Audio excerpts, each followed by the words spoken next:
Lihat dari komposisi industri di Indonesia atau paling tidak ekspor impor, sebenarnya kita punya problem di mana kalaupun itu positif, itu sebenarnya bukan karena kita mengalami perbaikan, tetapi yang harus diwaspadai adalah kemungkinan industri kita akan bermasalah karena ketergantungan terhadap import kita itu masih 70%. Jadi kemungkinan dengan positifnya ini adalah industri kita sekarang belum melakukan import besar-besaran. Jadi mereka masih menggunakan stok yang ada. Nah, stok yang ada ini biasanya antara 3 bulan sampai 6 bulan.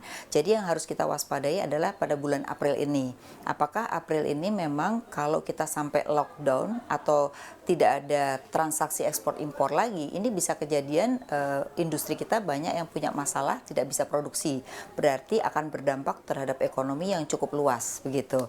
Nah, di satu sisi ekspor kita juga ada terkendala juga karena sebagian ekspor kita itu juga ada beberapa negara yang lockdown sehingga kita tidak bisa melakukan ekspor. Jadi sebenarnya dari neraca ekspor dan impor kita itu sekarang dua-duanya bermasalah gitu.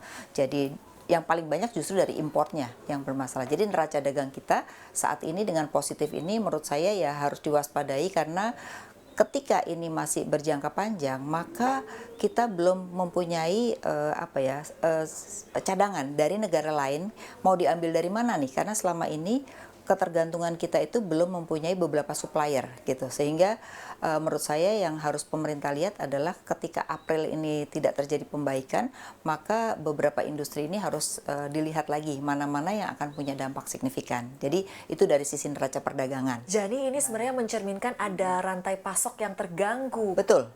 Betul sekali, karena kita belum bisa mengurangi ketergantungan impor kita, walaupun pemerintah sudah membuat kebijakan substitusi impor, ternyata tidak bisa membutuhkan waktu pendek. Dia membutuhkan biasanya antara 3 sampai 5 tahun, itu pun kalau kebijakannya dari sekarang. Jadi itu menjadi problem. Yang kedua, dari sisi ekspor, yang terkendala juga salah satunya adalah batu bara.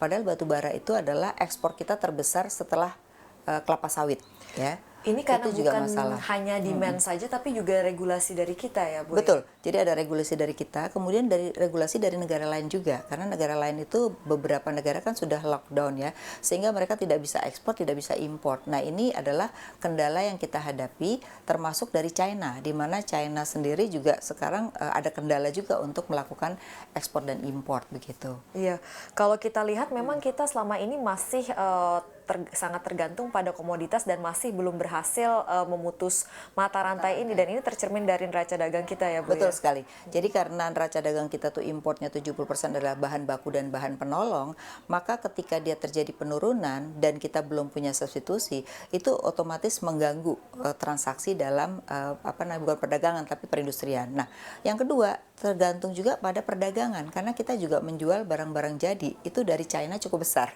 Jadi kemungkinan yang bisa terkena dampaknya biasanya nanti pertama industri, kemudian perdagangan itu juga akan kena ya. Jadi itu periode kedua. Periode pertama sudah kita alami yaitu wisata.